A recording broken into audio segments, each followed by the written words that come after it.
I'll start it off by firing through the non-C-ball hitball sports real quick, given that we are a C-ball hitball school. Men's basketball went 0-2 this last week since our last show, or our last state recap on Monday. Out of the tournament. Moving on. Women's basketball. They were bad We're not out of the tournament. New low. I'm sorry. We're only mathematically not 4 wins away from the tournament. Thank you. Only 4 wins away from the tournament. So You're it's typically the optimistic guy, too. It's I can't right believe there. You're saying. It is right there. All we have to do is reach out and take it, and then after taking that first win, miraculously the other team will have to catch the flu, and then the third team is going to have to sleep in because we pulled the plug on every alarm in every hotel room. You and just then need the a couple fourth Hubbard and 40 bombs in a row. and then the fourth and final will have the his fourth Cameron and final Matthews game, moment. Josh Hubbard will do what Wilt Chamberlain also did and score 100. I've been bouncing back and forth, dropping the Wilt Chamberlain did do. It's fun to see how people react. Men's basketball 0-2. Women's basketball also 0-2, but they are not out of it. They are last team in, according to Charlie Cream and his latest bracketology. Can you clue me on who that first loss was to? Yes, it was at Texas A&M. Dig 'em. I'm very mad at Jack because he does not care about women's basketball as much as I do, and yet he was very proud of his win, and I was like, you don't deserve that. We're hot. You all are very hot. Tucker is pointing out in the chat, we are only 10 wins away from a natty, some are saying, which is huge. So that's exciting. Mississippi State only 10 wins for a natty. 7 wins away in women's basketball. That's assuming we get in, which right now and Charlie Cream, I trust. he was wrong 2 years ago, I believe. He had us in. We did not make it. If y'all being the men's team, won the conference tournament, could y'all be a first 4 in team? Would they do that, or would they put you squarely into the field? We might be like a 13 or 14 seed. No, I don't think we'd be any lower than 12. So y'all could potentially be an 11 in that first 4. But I just don't know. I don't think they put automatic qualifiers in those games. They do for the 16 seeds, but Okay. they don't for the 11. Yeah, duh. Typically. Okay. So then, y'all be chilling. It would just be 10 wins. Cool. No reason to make it. It was like cool. the NC State when they made the Final Four. Yeah. Was a conference champion of the ACC. They were an 11 seed, but didn't play in the first 4. Yeah, makes sense. Yep. So that's women's basketball 0-2. Lost to A&M by 4, which was tough. Lost to LSU by 9. That game actually, I'm not going to say it went down to the wire, but it was close until probably it felt very winnable until about 4 minutes left. Team hung around. It was like 5 minutes. It was like a 5-point game with 8 to 10 minutes left. We had it really close going into the fourth quarter, and then LSU ended up getting up by about 10 or 15. We cut it back down to like 8, but it just never really got any closer than that. End up losing by 9, which makes another single-digit loss to a really good team. We lost to Vandy, I believe, by 4 or 6 earlier this season in the hump. It's just, I try not to be pessimistic on the show, in part because I have to be on the court and around our players and coaches, but there was unfortunately a lot left on the court this season, a lot of opportunities left, losing to Florida, Texas A&M, and Missouri, 3 of the worst teams in the SEC. A&M got hot. Loss. A&M got hot. A&M did get hot. Does it make you feel better we beat Ole Miss? Not that we lost y'all, but it does just make me feel better in general. Yeah. Okay, cool. Ole Miss losing anything always cheers me up a little bit. So would you trade the wins against, in your words, paraphrasing, the shittier teams for a loss in the big win Purcell had? I forgot. We beat Kentucky here. Kentucky, yeah, that's right.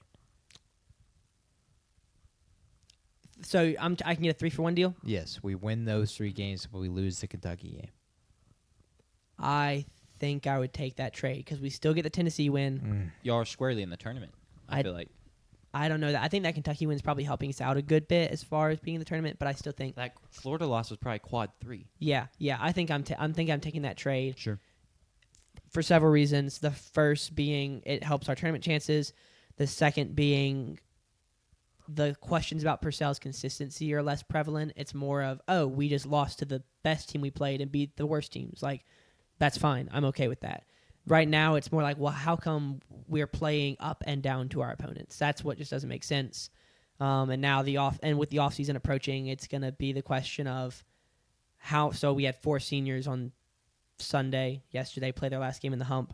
how many non-seniors played their last game in the hump, because that's kind of been the biggest issue Purcell has had is he can recruit really, really fantastically. He's a fantastic talent evaluator. Finding Medina Okot last year, bringing her in, transfers to South Carolina. Finding Madison Francis, who wasn't like a diamond in the rough or anything, but getting her down here from New York was fantastic because she's looked like one of the best freshmen in the country, one of the best defenders of any class in the country this season. She's been incredible.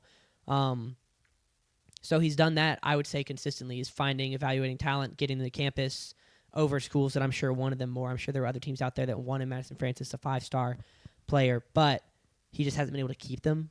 So that's kind of going to be the next hurdle. He's made the tournament 2 of the last 3 years, which I think is awesome. That's something that Vic Schaefer didn't do in his first 3 years. He's gotten 3 top 10 wins in the last 3 years, one in the last 3 each in the last 3 years, including LSU 2 years ago, Oklahoma this year, or last year, excuse me, and then Kentucky this year. He got a top 15 road win this year at Tennessee. And Tennessee is a very difficult team to play if you watch them play and you know how big they are and how deep they are. But just the roster retention has been his struggle. And a lot of people struggle with it in the current era of the transfer portal. But if you want to be a really good team, and I think that he can recruit new talent to the level of being a really, really good team, you also have to keep talent on the team and keep a roster together because you can't have the first two months of every season be the team figuring out how to play together for the first time. But yeah, that's women's basketball. The season is not over by any means.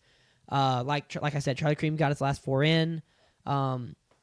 Ideally, we don't lose first round. And, if we win first round, maybe pick up a second round win against, I can't remember who off the top of my head. Someone told me earlier today or yesterday. But pick up a win or two and so that becomes like, as opposed to being the last team in, we're like at the top of the last 4 in, start to feel a little bit more comfortable about that. Season's not over. And Purcell's had success in the tournament. That's something that Chris Jans has not had and people have had issues with. Purcell has 3 wins in 2 appearances. We have been the yes. We've been the play-in game. We were definitely the play-in game his first year, or that's what it's called. I just drew blank. We were the 11 seed. Excuse me.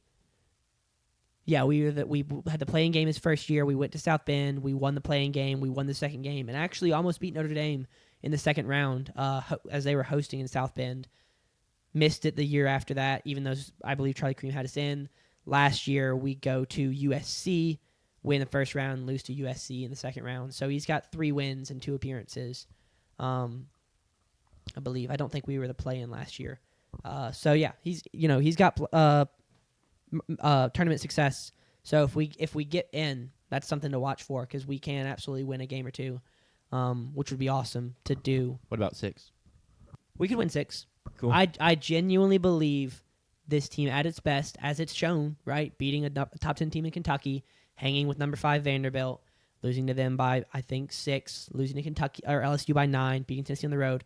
Genuinely believe this team can beat probably all but we can beat anyone, and I would feel be eager to play anyone except like UConn or South Carolina. So to round it up and put a button on it, we are 7 wins away from a national championship. This is true. From glory, yeah. As for baseball, we are 50 wins away from national championship, something like that. 45 wins away. That is just a number picked off the top of my head. Baseball is 11-1. Baseball is 26 wins, probably, something like that. Just enough to get into the tournament, and then okay. Well, no, actually, not even that. We're what? You got to win 6 games, win the SEC. We could be the last. We could go undefeated the rest of the season, win the SEC tournament. 28 wins. But not even that. We're only, I would say, probably 15 away. Right, win the SEC tournament, and then just run through postseason. Sure. So, men's baseball is playing fantastic. They're 11-1. We had a huge weekend. We went to Arlington for the Amagi Bank, I believe is how you say it. I don't know, and I don't think that anyone that Flow Sports broadcast knew how to say it. No one cares either. Yeah. We went to a baseball invitational in Arlington. We went 2-1. We did not get to go 3-0. We beat Arizona State Friday night. We beat Virginia Tech Saturday night. And then in potentially the best matchup, the best game we're going to have in all of college baseball, but before conference play, we played UCLA. And we were very close. We were, a foot away from winning it. or an inch, depending on which play you want to talk about.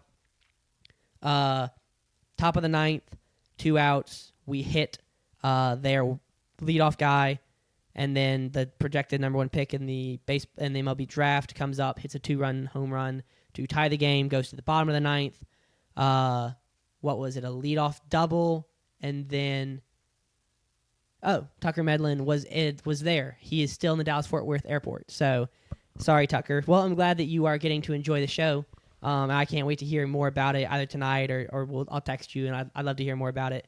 But we end up with guys on first. That's what it was. Ryder Woodson comes up after he was, I think, 3 for 4 at the time, hits a ball, hits in the outfield, and then bounces over the wall and cleared the wall by a foot. And as it's clearing the wall, it pans, and you see our pinch runner standing on home plate. It was a 3-2 count, and he'd taken off. If that ball does not clear the wall, he is standing on home plate and has walked it off. Instead, he has to go to third because it's a ground rule double, so now we're on second and third. We get an out, I believe a strikeout, and then they intentionally walk a guy, and then with 1 out, Aiden Teal comes up to bat. Full count, bases loaded. There's a ball that is not a strike, that is called a strike, that So it was a strike. Well, we can debate whether or not you call something, just because you call something a strike, right, does not make it a strike. We've given the ump the power in that moment Yeah. to determine if it's a ball or It was a strike. all right, I won't. It was called a strike. No. It was called a strike. It was called a strike, and it was close. It was a very close pitch. And the ump called it a strike. He rings him up. That's out 2, and then we get a ground out for out 3. UCLA comes up, scores 3 runs in the top of the 10th. We score 2 in the bottom of the 10th before we record an out, and then can't get another. So tough loss against the number 1 team in the country, but great showing this weekend. fantastic. Regardless. Yeah, fantastic showing. And I'm not at all concerned. It's not panic button by any means. Like, you just lost the number 1 team in the country. On the call, it was a strike. I fully believe that because I didn't see it. I'm not gonna lie. With this, whatever it's called, the ABS, Yeah. or whatever that's coming to the MLB this year, I do think we're gonna run into a huge problem of we're now going to officiate 3 different strike zones. Mm-hmm. The one that the ump is actually calling, the one that you're seeing on TV. Well, they're not. MLB broadcasts are no longer showing one on TV this season. Okay, then the one that the person, are seeing, and the one that the ABS is seeing. Yeah.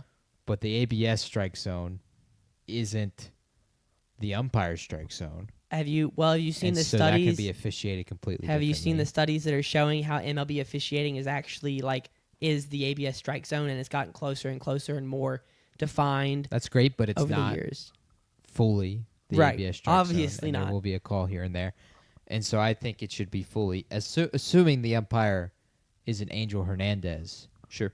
then I think it's the umpire strike zone, Yeah. and that's the law. Yeah, and I'll also agree with Tucker that a lot of the outcry was that pitch had been called a ball all day. In the next inning, that pitch was called a ball while UCLA was at bat, I believe, if I'm remembering correctly. Or Was it maybe a the inning. right-hander, though, that was up to bat? It was Teal. It was a lefty. But the UCLA guy. I am not positive. I can't remember off the top of my head. And Teal probably tried to sell it. He probably tried to do the MLB emote where you get out of the way of the ball. But it was an unfortunate loss. But I'm super excited for Tuesday. Going to Hattiesburg. I love Southern Miss because they are a school in Mississippi and they are not Ole Miss. And I also have family that went there and family that lives in Hattiesburg. So I love Southern Miss.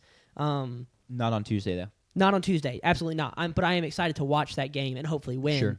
And I'm interested to see. I haven't checked where we can watch it. Interested to see that. Which, that being said, I actually want to say something about Flow Sports.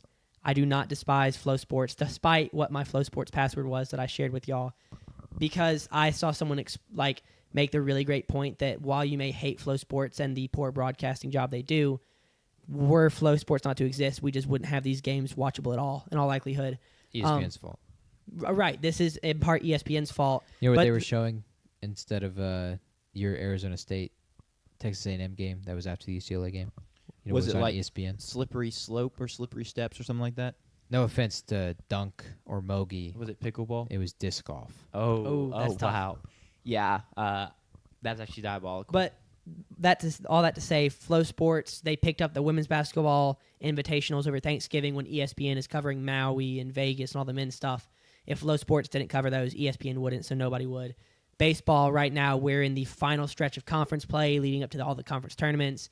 ESPN is primarily devoted to covering college basketball until it's completed. So they just don't have, I'm sure maybe they could. I'm positive they could, but they've chosen not to exhibit the manpower to cover college baseball as well as they're covering all the college basketball games. So I'm grateful I got to watch it, even if I wasn't a big fan of the quality in which I watched it. They're doing us a great service, I will say. I think the amount of people I know that got subscriptions, like online that got subscriptions, I think you made enough money to put a little more effort in. Yeah. But yeah, I agree. They're not the evil here. Yeah. They're trying to help us out. And for only $8 a month, ESPN Plus is up to like 12 or 13 now. It's pretty good. Yeah, it's pretty good. ESPN Plus also keeps getting more and more expensive, like every 3 months. That's all I have on baseball. Cool. Softball, another great weekend as well. Another great week. 4-1. We went to an invitational in Clemson. Clemson hosted. We played them twice. And split it with them. And Clemson is a top 25 team. We are still ranked in softball, I believe, around the top 15, maybe as high as 14. So, yeah, great weekend or great week for softball. Tennis also had a great week. Men's tennis 2-0. And women's tennis gets the biggest shout of the week because they picked up their SEC win.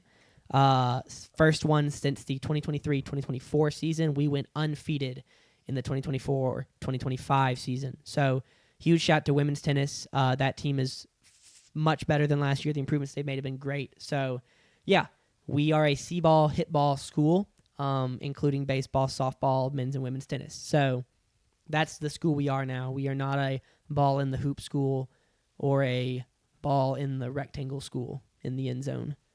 We are a C-ball, hit-ball school. I like that. So actually, the school is pretty good about a lot of the season putting the ball in the rectangle. They weren't very good about keeping the ball out of the rectangle on the other way. This is true. But I get what you mean. Yes. I digress. Yes. That is your Mississippi State weekly update. Super excited. Like I said, next week we'll have the Southern Miss game to talk about. We will know whether the women's team is in the tournament or not and where they will or will not be going. And we will know how much the men's team loses by on Tuesday. Yeah. At Florida. Last thing I want to add, Brendan Thompson ran at the Combine. Facts. Ran the fastest time at the Combine, 4.26. I did predict the morning of that he was going to run a 4.26, so yeah, a little pat on the back. Did we get that confirmed? Because that was the unofficial time. The official time came in at 4.26. Awesome. Blind guess, and sometimes you're right. Yeah. But, hey, I'll take it. Great showing from him. It